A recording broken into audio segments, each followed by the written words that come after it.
विद्यार्थियों आपने पढ़ लिया था चतुर्दशः पाठः आर्यभट्टः, जिसका शीर्षक है, और इस पाठ को पाठ्य पुस्तकों के प्रश्नोत्तर सहित आपने अच्छे से पढ़ लिया है। विद्यार्थियों आज इस भाग में हम पढ़ने वाले हैं योग्यता विस्तारः, यानी कि जो आपका पाठ है चतुर्दशः पाठः, इसके पीछे जो योग्यता विस्तार है जिसमें कुछ विशेष बातें बताई गई हैं आर्यभट्ट से संबंधित और ज्योतिष शास्त्र से संबंधित, तो उसी को हम यहाँ पर पढ़ने वाले हैं। तो विद्यार्थियों कॉपी पेन आप साथ में लेके बैठिए और साथ ही साथ मेरे साथ जो महत्वपूर्ण बातें हैं योग्यता विस्तार के अंतर्गत उसे आप लिखिए, ठीक है, जो कि आपके जीवन के अंतर्गत बहुत काम आने वाली है। तो आइए विद्यार्थियों शुरुआत करते हैं योग्यता विस्तारः।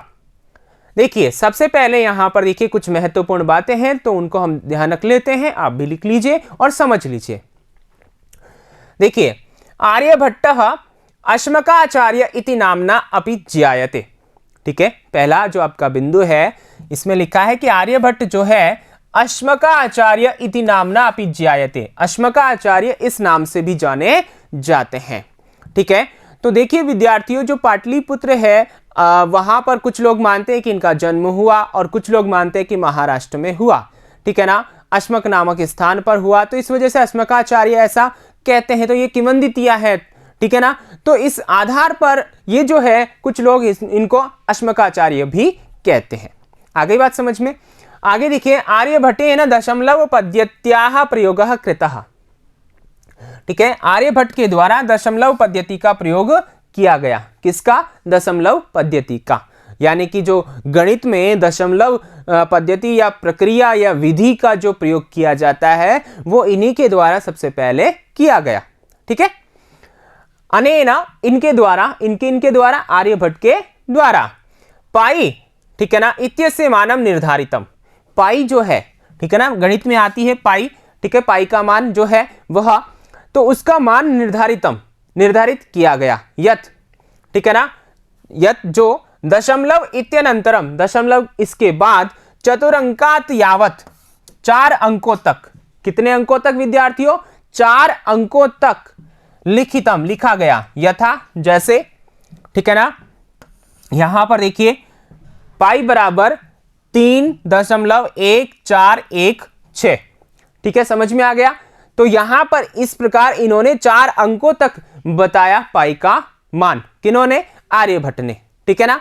अब आगे देखिए आधुनिक गणित शास्त्रे पाई इत्यस्य मानम, आधुनिक गणित शास्त्र में पाई इसका मान जो है, पाई का मान दशमलव इत्यनंतरम, दशमलव के बाद सप्तांकात यावत मन्यते, 7 अंकों तक माना जाता है, ठीक है। वो क्या है? देखिए पाई बराबर 3.14169226, ठीक है ना, यहां तक माना गया है 7 अंकों तक। तो 4 अंकों तक तो किन्होंने बताया? आर्यभट्ट ने बताया, और आधुनिक जो गणित शास्त्र है उसमें 7 अंकों तक माना गया है, ठीक है। आइए आगे चलते हैं।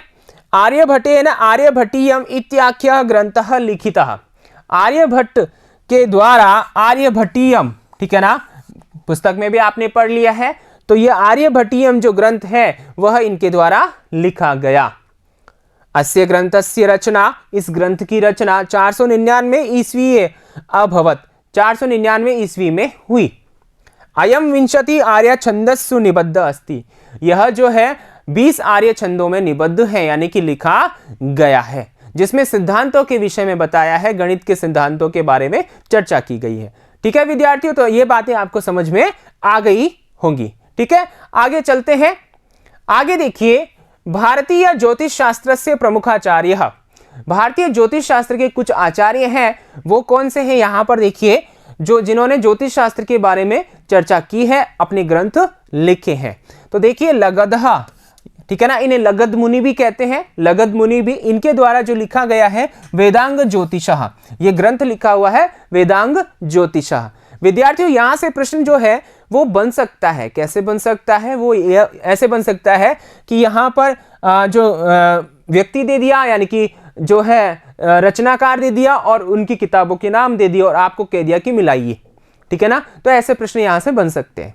अब यहां पर देखिए आर्यभट्टः आर्यभट्टीयम, ठीक है, ये तो आपको पता ही है। वराहमिहिरः बृहत् संहिता, ब्रह्मगुप्तः ब्रह्मस्फुट सिद्धांतः, ठीक है, भास्कराचार्य लीलावती और सिद्धांत शिरोमणि और श्रीनिवास रामानुजन, ठीक है ना, इनके द्वारा जो है संख्या सिद्धांत पर काम किया गया, ठीक है ना, संख्या सिद्धांत पर, जिसमें साइन और कोस इत्यादि जो थीटे वगैरह होते हैं, ठीक है ना, तो इनके विषय में यहां पर बताया गया, संख्या के बारे में बताया गया है। ठीक है विद्यार्थियों, तो ये प्रमुख भारतीय ज्योतिष शास्त्र के आचार्य रहे हैं।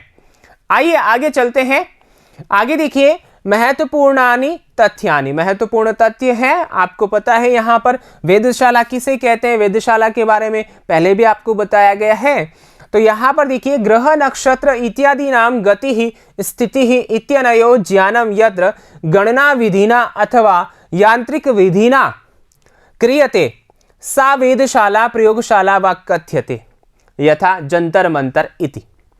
अर्थात ग्रह नक्षत्र इत्यादियों की, ग्रह नक्षत्र जो होते हैं उनकी गति ही स्थिति, उनकी गति, उनकी स्थिति, ठीक है ना, किस स्थिति में वे रहते हैं, ठीक है ना, और इत्यनयो इनकी ज्ञानम, इनके ज्ञान का, ठीक है, यत्र यानी जहां पर गणना विधिना, गणना विधि के द्वारा अथवा यांत्रिक विधिना, अथवा यांत्रिक विधि के द्वारा जहां पर इनका ज्ञान होता है, किया जाता है, सा वेधशाला अथवा प्रयोगशाला कथ्यते, वह वेधशाला या प्रयोगशाला कही जाती है।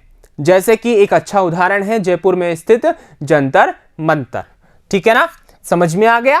आइए आगे चलते हैं। आगे देखिए, भारतीय ज्योतिष शास्त्रम, भारतीय ज्योतिष शास्त्र, ठीक है, इसके कुछ महत्वपूर्ण बात है, वो क्या है देखिए। वैदिक युगे यज्ञस्य अर्थात शुभ मुहूर्ताय ज्योतिष शास्त्रस्य उद्भवम अभवत्। कालांतरे अस्मिन् शास्त्रे ग्रहाणां संचारः वर्षः मासः पक्षः वारः तिथि घंटा इत्यादिषु गहन विचारः कृतः।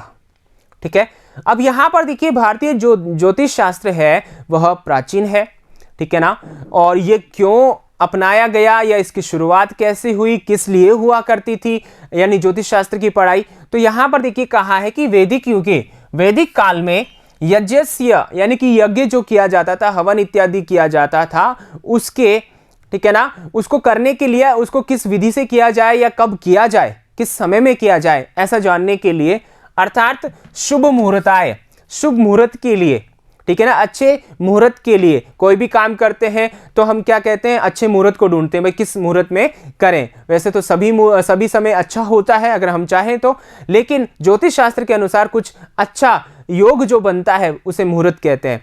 तो उस मुहूर्त के लिए ज्योतिष शास्त्र से उद्भवम अभवत, उस मुहूर्त के लिए, उस अच्छे संयोग के लिए ज्योतिष शास्त्र का उद्भव हुआ, ठीक है ना। कालांतरे, कालांतर में, समय के अनुसार, अस्मिन शास्त्रे, इस शास्त्र में ग्रहाणाम, ग्रहों की, ग्रहाणाम संचार, ग्रहों का संचार कैसे होता है, वो गति कैसे करते हैं, वो वर्ष कैसे बनते हैं, मास कैसे बनते हैं, पक्ष कैसे होते हैं, कितने होते हैं, वार, तिथि, घंटा यानी कि होरा, ठीक है ना, होरा भी बोलते हैं इनको, ठीक है ना, मतलब चौगड़िया जिसे बोलते हैं, तो इत्यादिशु गहन विचार कृत है, इनका गहन विचार किया गया, ठीक है, इस शास्त्र में। कालांतर में पहले शुभ मुहूर्त के लिए इसका निर्माण हुआ था, लेकिन बाद में इन सभी चीजों के बारे में यहां पर गहन विचार किया गया, ठीक है ना, तो इसलिए भारतीय ज्योतिष शास्त्र बना।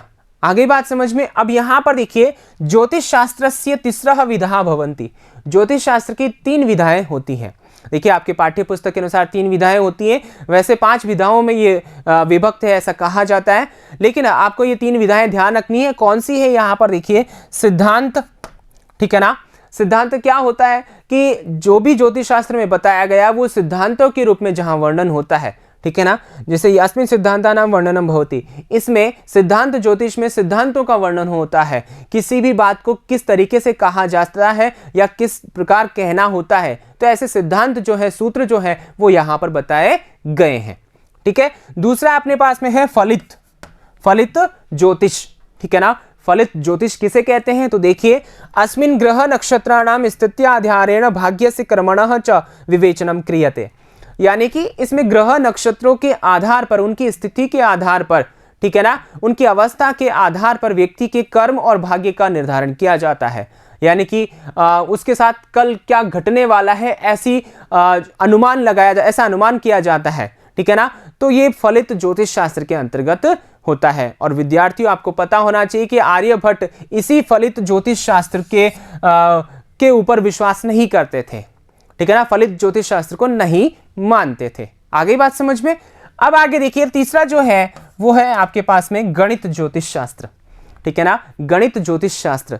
तो यहां पर देखिए अत्र संख्यायाः आधारेण काल गणना क्रियते, यहां पर संख्या के आधार पर काल की गणना की जाती है, ठीक है ना, यानी कि संख्याओं का महत्व यहां पर है। तो गणित में भी तो संख्याओं का ही महत्व है, तो इस प्रकार ये ज्योतिष शास्त्र है जो कि महत्वपूर्ण है। और जो आप गणित में पढ़ते हैं वो सब यहां पर चलता है, यानी संस्कृत में भी गणित चलती है, ठीक है। तो इस प्रकार विद्यार्थियों आपने योग्यता विस्तार पढ़ा और समझा यह महत्वपूर्ण बातें क्या क्या है। तो इस प्रकार हमारा जो 14वां पाठ है आर्यभट्टः ये संपूर्ण रूप से पूरा हो जाता है, ठीक है ना, और आपको समझ में भी आया होगा और अच्छी जानकारियां मिली होंगी, ठीक है। तो इसी उम्मीद के साथ मैं लेता हूं विदा और आगे अगले वीडियो में अगले पाठ के साथ फिर मिलूंगा। तब तक के लिए धन्यवाद।